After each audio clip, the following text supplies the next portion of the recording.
தெய்வ சேக்கிழார் பெருமான் திருவடிகள் போற்றி போற்றி. ஐயா, நம்ம பார்த்தீங்கன்னா, இறைவனை கும்பிடுவதற்கு பல காரணங்களை நம்ம சொல்லுவோம். ஒருத்தர் கேட்டீங்கன்னா, என்னுடைய பையன் படிக்காம இருந்தான். அவனுக்கு இப்போ இன்ஜினியர் சீட்டு கிடைச்சு, டாக்டர் சீட்டு கிடைச்சிது அப்படிலாம் சொல்லுவாங்க. அதனால இப்ப நான் சாமி கும்பிட்றேன் அப்படிம்பாங்க. இன்னும் சில பேர் பார்த்தீங்கன்னா, பையனுக்கு பொண்ணு கிடைக்காம இருந்ததுங்க. இப்ப கல்யாணம் ஆயிருச்சு. வேண்டி இருந்த சாமிக்கு. அதனால இப்ப நான் சாமி கும்பிட்றேன் அப்படிம்பாங்க. இன்னும் சில பேர் பார்த்தீங்கன்னா, வீடு கட்டணும் ஆசைப்பட்டேன். சொந்த வீடு வேணும்னு சாமி அருள் புரிந்தாரு. அதனால இப்ப நான் சாமி கும்பிட்டு இருக்கிறேன்பாங்க. நோய் தீராம இருந்தது. சாமி தீர்த்து வச்சாரு. அதனால சாமி கும்பிட்றேன்பாங்க. இது பல ரகம் உண்டுங்க. சாமி கும்பிடுவதற்கு காரணம் பல உண்டு.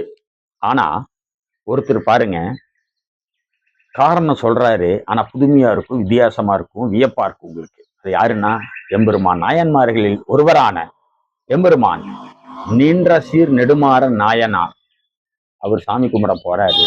சமணத்திலிருந்து சைவர் ஆயிட்டாருங்க.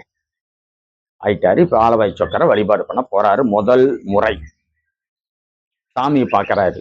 இப்ப என்ன சொல்றாருன்னா, இறைவா, நான் சமணத்துல இருந்தேன், உங்களை கும்பிட்டதில்ல. இப்ப சைவர் ஆயிட்டு இப்பதான் கும்பிட வரேன் அப்படின்னு கோயில்ல இப்ப சொல்றாரு.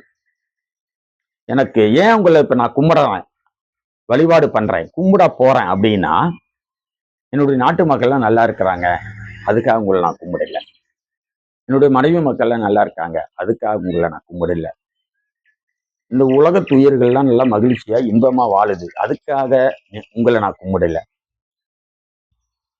பாண்டிய நாட்டுல பசி பட்டினி இல்லாம மகிழ்ச்சியா நல்லா மக்கள்லாம் இன்பமா வாழ்றாங்க, நீங்க அருள் புரிகிறீங்க, அதுக்காக உங்களை நான் கும்பிடல.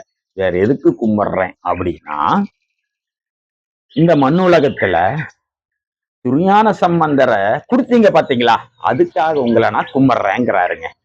எவ்வளவு அற்புதமா இருக்குது பாருங்க. அதாவது பரமாச்சாரியார் இந்த மண்ணுக்கு கிடைச்சது நமக்குள்ள பெரிய தவம்.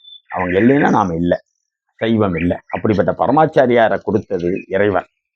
அதுக்காக நாம கும்பிடணும் அப்படிங்கிறது இந்த இடத்துல நமக்கு தெய்வ சேக்கிழார் பெருமான் சொல்லக்கூடிய நீதி.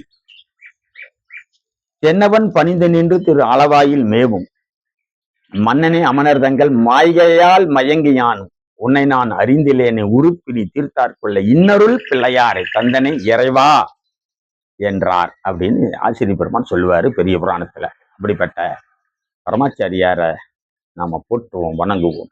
திருச்சிற்றம்பலம்.